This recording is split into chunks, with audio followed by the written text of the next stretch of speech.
I'm Jake. I'm Tom. And we are VIMTV Velocities in Music. That's a mouthful. The best kept secret in music reviews. Yeah. Tom Krell, a guy who is in the pbr&b genre. That is an actual genre title. No. What? They named a genre after my favorite beer, Tom. Your favorite beer. It's my favorite beer. Oh my god. I intend to drink many of those tonight and every night in the next week. That's fair. Anyways, I'm going to listen to some pbr&b. Specifically, How to Dress Well's third album, quote, "What is this heart?" Yes. And I just gotta say, if you have listened to What Is This Heart, hopefully you had a chance to take a look at the album cover. It is the saddest picture I've ever seen in my life, and it's Tom Krell's face. Yes, that dude needs a hug. He looks like he needs a hug more than most people. I couldn't make myself look that sad. It's not possible. Like I feel bad for the guy. It's honestly. an achievement. Like I don't know how he does it. It really is, but it also is a good interlude, I think, to the music of What Is This Heart. I mean, he's telling, it's R&B, so it's a lot of vocal focus, but in the pbr&b or indie R&B, that genre, that subgenre, as ridiculous as it sounds, is other artists in that are like Frank Ocean, where it's focused on maybe more kind of like focus on melody. It has a lot of electronic elements, not overly flashy or beat-based, and not quite as hip-hop influenced as traditional R&B. Also includes guitars, bass, other instruments as well, which you find throughout What Is This Heart. And I think that you have on this album, we reviewed his second album, a couple years ago when it came out, and I think we were kind of mixed on it. Yeah, we liked it all right, but we were also kind of like, we were always. Some improvements it seemed like it was a stepping stone album where he was trying to reach and trying to go in a new direction. Now, on What Is This Heart, you see these compositions that he's made really fleshed out a lot more. I feel like the album starts off with 2 Years On, Shame Dream, and it's just acoustic and guitar. It's just his vocals, and he's a good vocalist. I mean, that is his strength, and I think it works really well for this genre, similarly to Frank Ocean, although it's a little definitely different vocal styles, I would say. But then the second track, What You Wanted, which your favorite track on the album, right?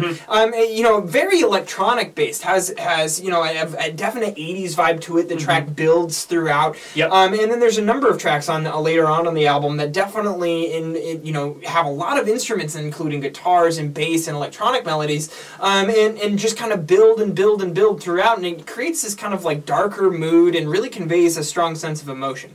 Now, What Is This Heart? Tom, what was your experience with this? What was your take on how we pulled this off? It took a while to wrap my head around because this is a much less straightforward listen than like Total Loss or a lot of stuff in the R&B genre. Yeah, pbr&b. And I feel like I had to listen to this like 6 or 7 times. For sure. Before I really got my head around it. Because the compositions, they're fairly long tracks on average. Yeah. Longer than maybe the traditional R&B. I'm not going to call it pbr&b. I refuse to call it that. I should have been drinking a PBR when we filmed this. And every time we said it, just take a sip. I really wish that. I got like 4 of them in my fridge. Well, why don't I have one? Come on. Let's take a break. Okay. We're going to take a break and get some PBR. Okay, yes, after this review. So, anyway, thinking about the genre in general, if we take the PBR element out of it and we just have R&B, what does that stand for? Rhythm and blues. Right. Back to the roots of that genre, rhythm and blues. And obviously,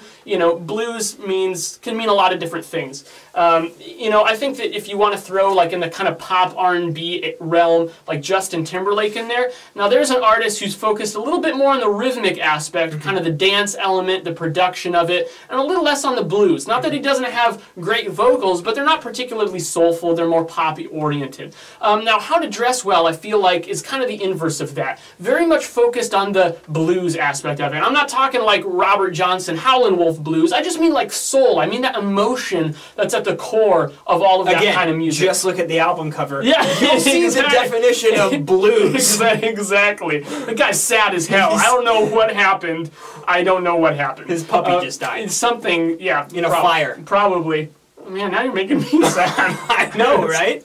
Anyway, so I think that what you wanted, you mentioned that song, track 2, definitely my favorite track on this album. I think it's brilliantly composed, and it's the perfect example of that. And I think the way he wrote it is great, and once this really clicked with me, it gave me a new appreciation for that album. And it's not the only song that he does this with. He also does it on the last track, Future's Older Than the Past. But what he does is he starts with the song absolutely bare bones, nothing. The vocals come in, they set up the melody, they also force you to focus on the lyrics, what he's saying and how he's saying it. Both those aspects of the vocals. And then the instrumentals, the electronics, the beats kind of come in behind it and build around the vocals. So by the time you get like 3 or 4 minutes into what you wanted, the mix is so dense, but it wouldn't have worked if it started out that way. If it jumped right into the deep end where all that stuff was happening, you wouldn't have been able to hone in on the emotional connection that he was establishing in the beginning of the track. And I think that's what it's all about, because even as things come and swirl into the mix,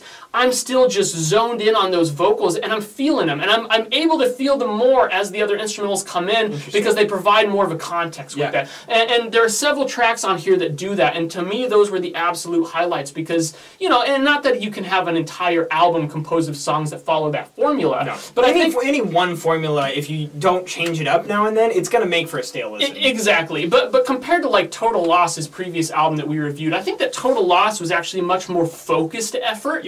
But it never really hit as many low points and as simple, beautiful points as I think What Is This Heart does, in the sense that there was a lot more constant kind of ambient textures and things, and that can be really cool, and it certainly works from a production standpoint. But from a songwriting standpoint, I just think that this album is much more direct, much more tactful in the way it connects with you, but also these songs are very expansive. Yeah, they are. He goes a lot of different places with them, and I really like that. He does, and it's really interesting because, just looking at your track picks, you picked tracks 2, 3, and 4.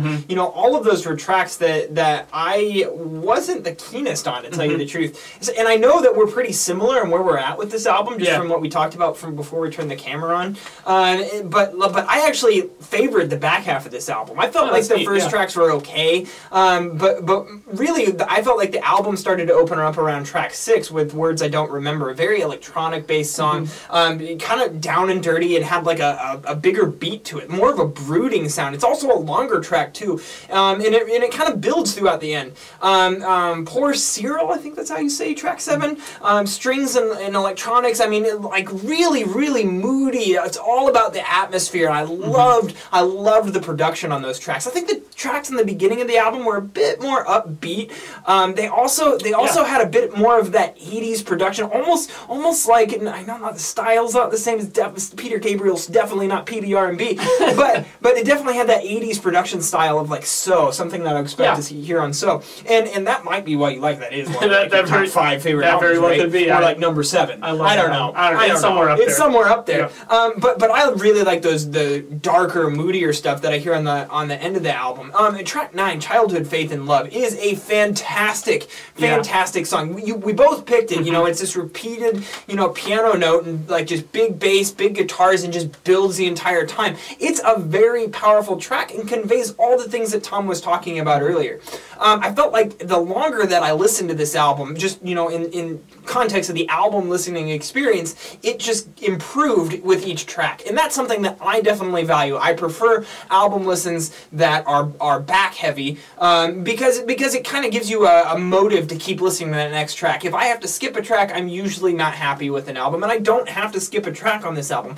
And I've told you guys a million times, originality is something that I value very highly, and I feel like this is a very original sound and just a general good production. Now, I will say that one thing that bothers me about this is I don't feel like all the tracks are on that same quality level, and I'm sure you feel the same way, where it's like you have like the tracks that you really like, and then the other tracks are just not quite on that level. In that disparity, I would like to see that be more balanced. And honestly, the pretty much exact 3 tracks that neither of us chose as track picks. I totally agree. Repeat Pleasure, Precious Love, and Very Best Friend. Totally agree. Kind of the weaker points. And quite frankly, where the rubber meets the road is this is a 55-minute album. Yeah. You could easily have cut those 3 tracks out. This would have been a really damn awesome record at that point. But because it has those weaker moments, I just really like this record. I'm not loving it. I'm just liking it. And to me, when you just like a record, that's the sign of an upper 70s album. I'm going to go 79 on this one. I'm going 77. Cool. 78 from Velocities in Music. Where are you guys at